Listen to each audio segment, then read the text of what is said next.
ಶೀಲಾ ಶಂಕಿಸಿ ಗಂಡನಿಂದಲೇ ಹೆಂಡತಿಯ ಕೊಲೆ ಆಗಿದೆ. ಪತ್ನಿಗೆ ಚಟ್ಟ ಕಟ್ಟಿದ್ದಾನೆ ಪತಿ. ಅದಾದ ನಂತರ ಎಲ್ಲಿ ಹೋದ ಗೊತ್ತಾ ಅವನು? ಕೊಲೆ ಮಾಡಿ ಧರ್ಮಸ್ಥಳಕ್ಕೆ ಹೋಗಿದ್ದಂತೆ.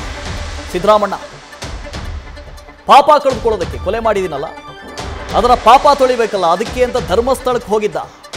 ಮುಡಿ ಕೊಟ್ಟಿದ್ದ ಬೇರೆ. ಬೆಂಗಳೂರಿನ ಗಂಗೊಂಡನಹಳ್ಳಿಯಲ್ಲಿ ನಡೆದಿರುವ ಘಟನೆ. ಮಾದನಾಯಕನಹಳ್ಳಿ ಪೊಲೀಸರು ಆ ಪತಿಯನ್ನು ಅರೆಸ್ಟ್ ಮಾಡಿದ್ದಾರೆ. ಹೆಂಡತಿಯ ಶೀಲ ಶಂಕಿಸಿ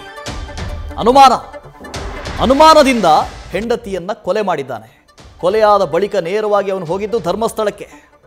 ಎಂಥ ಪಾಪ ಇದ್ರೂ ಧರ್ಮಸ್ಥಳಕ್ಕೆ ಹೋದರೆ ಕಳೆದು ಬಿಡುತ್ತೆ ಅಂತ ಪಾಪ ತೊಳೆಯೋದಕ್ಕೆ ಅಂತ ಹೇಳಿ ಧರ್ಮಸ್ಥಳಕ್ಕೆ ಹೋಗ್ತಾನೆ. ಮುಡಿ ಕೊಟ್ಟಿರ್ತಾನೆ. ಮುಡಿ ಕೊಟ್ಟ ನಂತರ ಪೊಲೀಸರಿಗೆ ಸಿಕ್ಕಾಕೊಂಡಿದ್ದಾನೆ. ಪೊಲೀಸರು ಅವನನ್ನು ಅರೆಸ್ಟ್ ಮಾಡಿದ್ದಾರೆ. ಸಿದ್ದರಾಮಣ್ಣ ಅಂತ ಆರೋಪಿ. ಈಕೆಯನ್ನು ಗಮನಿಸ್ತಾ ಇದ್ದೀರಿ. ಕೋಕಿಲ ಮೃತ ಮಹಿಳೆ. ಗಂಗೊಂಡನಹಳ್ಳಿಯ ಶಾಂತಿನಗರದಲ್ಲಿ ಈ ದಂಪತಿಗಳು ವಾಸವಿಡ್ತಾರೆ. ಮೂಲತಃ ಗುಬ್ಬಿಯವರಿವರು. ಗಾರ್ಮೆಂಟ್ಸ್ನಲ್ಲಿ ಕೆಲಸ ಮಾಡ್ತಾ ಇರ್ತಾರೆ ಇಬ್ಬರೂ. ಗಾರ್ಮೆಂಟ್ಸ್ನಲ್ಲಿ ಕೆಲಸ ಮಾಡ್ತಾ ಇದ್ದವರು. ಈ ಸಿದ್ದರಾಮಣ್ಣನಿಗೆ ಪತ್ನಿ ಮೇಲೆ ಅನುಮಾನ ಬರುತ್ತೆ. ಶೀಲವನ್ನು ಶಂಕಿಸ್ತಾನೆ. ಇದರಿಂದ ಕೊಲೆ ಆಗಿದೆ.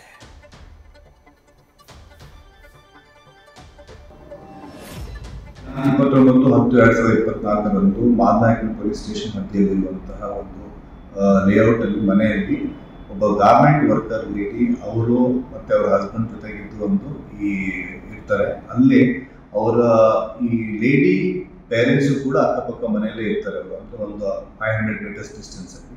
ಹಿಂದಿನ ದಿವಸ ಫೋನ್ ಮಾಡಿ ಅವ್ರು ಮಾತಾಡಿದಾಗ ಏನೋ ಒಂದು ಅವ್ರ ಹಸ್ಬೆಂಡ್ ಆ್ಯಂಡ್ ವೈಫ್ ಮಧ್ಯೆ ಕೆಲವೊಂದು ಡಿಫ್ರೆನ್ಸಸ್ ಜಗಳ ಆಗಿರುತ್ತೆ. ಅದಕ್ಕೆ ಬೆಳಿಗ್ಗೆ ಬರ್ತೀನಿ ಅಂತ ಅವ್ರ ತಂದೆ ಹೇಳ್ತಾರೆ. ಆ ಪ್ರಕಾರ ಬೆಳಿಗ್ಗೆ ಹೋಗಿ ನೋಡಿದಾಗ ಅವ್ರದ್ದು ಮೃತದೇಹ ಆ ಮನೆಯಲ್ಲಿ ಇರುತ್ತೆ. ಅದಾದ್ಮೇಲೆ ನಾವು ಅವರು ಪೊಲೀಸ್ ಸ್ಟೇಷನ್ಗೆ ಕಂಪ್ಲೇಂಟ್ ಮಾಡಿದ ನಂತರ ನಾವು ವಿಸಿಟ್ ಮಾಡಿ ಹೋಗಿ ನೋಡಿದ್ದು. ಆ ಪ್ರಕಾರ 103 ಅಂದರೆ ಮರ್ಡರ್ ಕೇಸನ್ನು ನಾವು ರಿಜಿಸ್ಟರ್ ಮಾಡ್ತೀವಿ.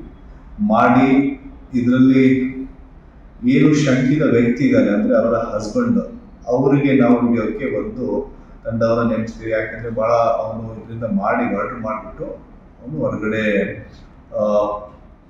ಜೂರಿಸ್ಡಿಕ್ಷನ್ ನಮ್ದೇನು ಬೆಂಗಳೂರು ಸಿಟಿ ಬಿಟ್ಟು ಬೇರೆ ಕಡೆ ಎಲ್ಲ ತಿರುಗಾಟ ಮಾಡ್ಕೊಂಡು ಆಚೆ ತಪ್ಪಿಸ್ಕೊಂಡು ಹೋಗಿರ್ತಾನೆ.